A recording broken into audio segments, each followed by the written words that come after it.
Hello everyone, welcome to my channel. This side Utkrishti Nigam and you are watching You Fly. Here you will inhale confidence and exhale doubts. Now the major question comes, where did you disappear after making 2 videos? मुझसे बहुत सारे लोगों ने पूछा कि मैं कहाँ चली गई ये बस 2 वीडियोस बना के.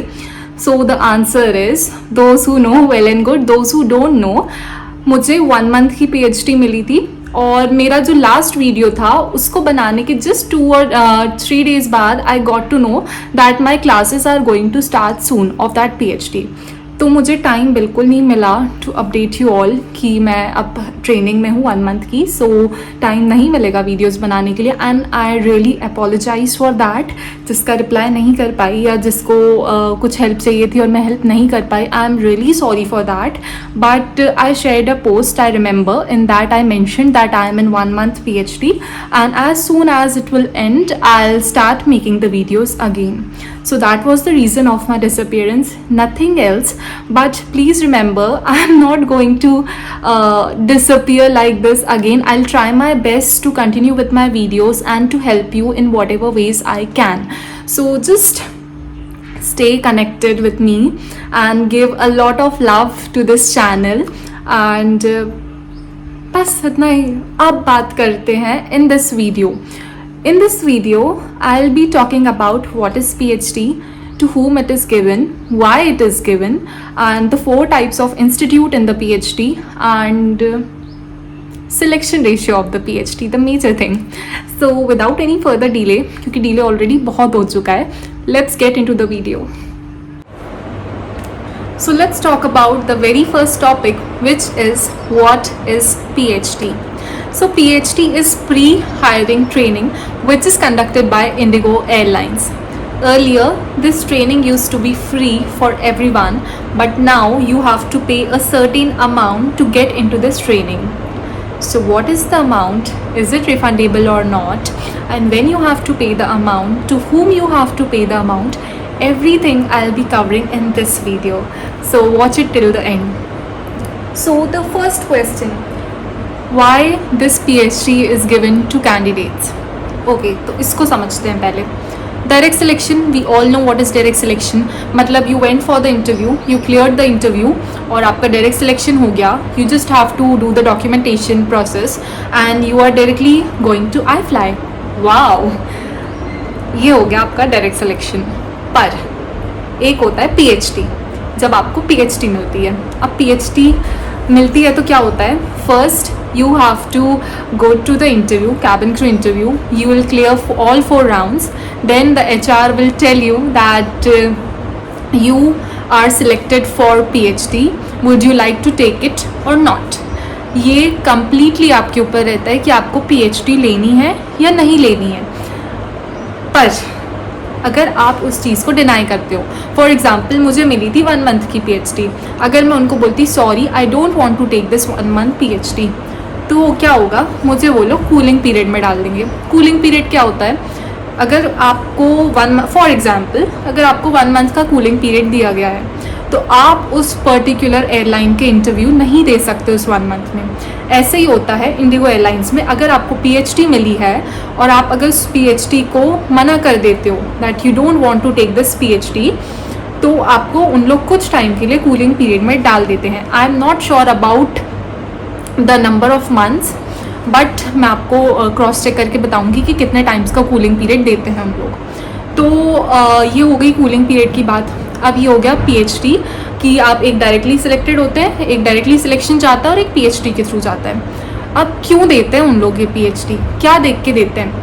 ठीक है, डायरेक्ट सिलेक्शन किसको मिलता है? Those who are already perfect, those who have very good communication skills, grammar पे अच्छी कमांड है, इंग्लिश, स्पोकन इंग्लिश बहुत अच्छी है, तो those are selected for this, those people are directly selected. पर जिसकी those who have good communication skills, जिनकी ग्रामर अच्छी है, जिनकी बॉडी लैंग्वेज अच्छी है, उनको मिलती है this PhD. 1 मंथ PhD और 2 मंथ PhD, ये हम आगे बात करेंगे कि दोनों में क्या डिफरेंस है. तो उनको मिलती है PhD. ठीक है. अब जो HR है वो भी चाहता है कि अगर आपकी जो ये चीज़ अच्छी है, जो गुड कम्युनिकेशन और गुड इंग्लिश है, उसको एक पॉलिश मिले और वो जो गुड है वो वेरी गुड हो जाए, इन सिंपल लैंग्वेज जो गुड है वो वेरी गुड हो जाए, जो बहुत अच्छा हो जाए, इसलिए वो आपको रखते हैं 1 मंथ PhD में। ये बिल्कुल ऐसी बिल्कुल कोई बात नहीं है कि अगर आपको PhD मिली है तो you are not good enough. The HR whoever, कैसे समझाऊँ, अगर आपको PhD मिली है सो डेफिनेटली HR ने आप पे कुछ पोटेंशियल देखा है, कुछ कैपेबिलिटीज़ देखी हैं, that is why they selected you for 1 और 2 मंथ PhD। ठीक है, इसलिए PhD मिलती, PhD में कोई खराबी नहीं है। Now moving on to the next topic which is 2 types of PhD। I was in 1 month PhD, किसी को 2 मंथ्स PhD मिलती है। What is the difference? The difference is simply those who are selected for 1 month PhD and those who are selected for 2 months PhD, उनमें सिर्फ इतना सा difference है कि HR को लगता है कि आपकी कम्युनिकेशन आप 1 मंथ में सही कर सकते हो, मतलब ज़्यादा कुछ सही नहीं करना, सिर्फ थोड़ी बेसिक्स है that you have to work on, then they give you 1 month PhD। और जिसको 2 मंथ मिली है देन द HR आप वो 2 मंथ इसलिए देता है क्योंकि उनको ऐसा लगता है कि आपको थोड़ा सा 1 मंथ से, जिनको 1 मंथ मिली है उनसे थोड़ा सा और ज़्यादा मेहनत करने की ज़रूरत है, then they give you 2 months PhD। पर लर्निंग्स ऑलमोस्ट सेम होती है, ज़्यादा कोई बड़ा डिफरेंस नहीं रहता है। तो 1 मंथ की PhD, और हाँ HR को अगर लगता है कि आप 1 मंथ में चीज़ें जल्दी समझ सकते हो, ग्रैप कर सकते हो और आप 1 मंथ में अपनी कम्युनिकेशन पॉलिश कर लोगे, कम्युनिकेशन स्किल्स, देन वो आपको 1 मंथ देते हैं। और अगर उनको लगता है कि थोड़ा सा टाइम चाहिए इस कैंडिडेट को और थोड़ा सा टाइम लगता है समझने में चीज़ों को, देन वो आपको डालते हैं 2 मंथ्स PhD में। ये हो गई 2 टाइप्स की PhD। बाकी लर्निंग्स सेम होती है, ज़्यादा कोई बहुत बड़ा डिफरेंस नहीं होता है। ग्रामर सिखाते हैं, articles, grammars, articles, pronunciation, intonation, everything सब कवर होता है उस 1 और 2 मंथ PhD में। ठीक है, बहुत मज़ा आता है यार, टू बी वेरी ऑनेस्ट, बहुत अच्छा लगता है उस PhD के डेज़ में, वो भी एक्सपीरियंस मैं बताऊँगी। If you want me to share my experience of PhD तो please comment me down your experience. तो मैं जल्दी वीडियो बनाऊँगी एक्सपीरियंस का, मेरे साथ तो बहुत सारी चीज़ें हुई थी जो मुझे बताना है। So please let me know if you want to hear my experience, if you want to know my experience, so please let me know in the comment section. Now the third topic is which is 4 institute. अब बात करते हैं होता क्या है starting से। आप cabin crew interview देने गए, you cleared all 4 rounds, then the HR will tell you that you are selected for, congratulations, you are selected for PhD training. Either it would be 1 month PhD or it would be 2 months PhD. अब क्या होगा, if you agree that okay I am ready for this 1 or 2 month PhD, then they will give you a document in which you have to sign कि हाँ मैं इस PhD training के लिए agree करता हूँ, and they will ask you for a government ID. Okay, ये आपको देना होगा, and then they'll tell you that in 24 hours you will get a mail. In that mail you will be given 4 options of the institute. तो उन institute में से आपको कोई एक चूज़ करना है as your training partner. Training partner क्या होता है, फॉर एग्जांपल अगर आप कहीं से कोचिंग करते हो, फॉर एग्जांपल आप कहीं से कैबिन क्रू की ट्रेनिंग ले रहे हो, तो आपका एक इंस्टीट्यूट होता है, ठीक है, वहाँ पे जो टीचर्स होते हैं वो आपके इंस्ट्रक्टर्स होते हैं, तो आपको गाइड करते हैं, ठीक है. वैसे यहाँ पे 4 इंस्टीट्यूट होते हैं. In that 4 institute you have to choose 1 institute as your training partner, and that training partner will teach you for 1 whole month or 2 months, जितने भी टाइम की आपकी ट्रेनिंग है उसमें आपको वो जो आपका ट्रेनिंग इंस्टीट्यूट जो आप चूज़ करोगे वो आपको पूरा गाइड करेंगे, ठीक है.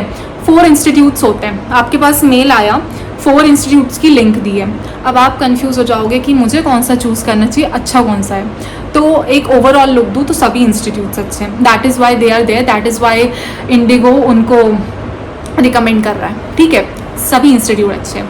इंस्टीट्यूट के नाम, first institute is NLDS if I'm not wrong, second is InLingua, third is TNC, and 4th is English for India. If you want to know which institute I chose, comment me down, I'll make a separate video or I'll be sharing it in my experience video only. तो इससे क्या होगा, आपको भी पता चल जाएगा कि मेरा कौन सा था, मेरा एक्सपीरियंस कैसा था, तो आपकी भी हेल्प हो जाएगी कि अगर आपको PhD ऑफर होती है तो आपको किसके साथ जाना चाहिए. तो बाकी ओवरऑल चारों इंस्टीट्यूट अच्छे हैं। नाउ 4 इंस्टीट्यूट की बात हो गई। हाँ, रिमेंबर, प्लीज़ रिमेंबर कि जब वो आपके पास मेल आएगा within 24 hours you have to choose a institute, you have to enroll yourself in that institute and you have to pay the particular fee to that institute. When you will tap on the link, you will see the reviews of the institute, then you will see box in which the amount would be written कि आपको इतना इतना पे करना है. The amount would be there and you have to pay that certain amount to the institute, but please remember कि वो आप एक दिन के अंदर complete कर रहे हो, otherwise पता नहीं क्या होगा, but मुझे HR ने बोला था that you have to complete all the process in just one day. तो उसके बाद हो सकता है मे बी वो लिंक एक्सपायर हो जाए. सो प्लीज़ रिमेंबर कि डिले मत करना, जल्दी ख़त्म कर देना अगर लिंक आई हो तो इनरोल कर लेना उसमें. फिर उसके बाद आप जिस भी इंस्टीट्यूट में इनरोल करोगे देल मेल यू कि कॉन्ग्रेचुलेशंस कि आपने इस इंस्टीट्यूट में इनरोल किया है, और फिर उन लोग की क्लासेस कब से स्टार्ट होंगी ये सब वो आपको मेल में प्रोवाइड कर देते हैं. फिर उन लोग आपको व्हाट्सएप ग्रुप पे जोड़ते हैं, ऐड करते हैं, और उसमें आपके पूरे जो भी साथ वाले होंगे कैंडिडेट्स वो भी आते हैं, और फिर आपको सब धीरे धीरे खुद से समझ आना चालू हो जाता है. ठीक है, तो ये हो गए 4 टाइप्स के इंस्टीट्यूट.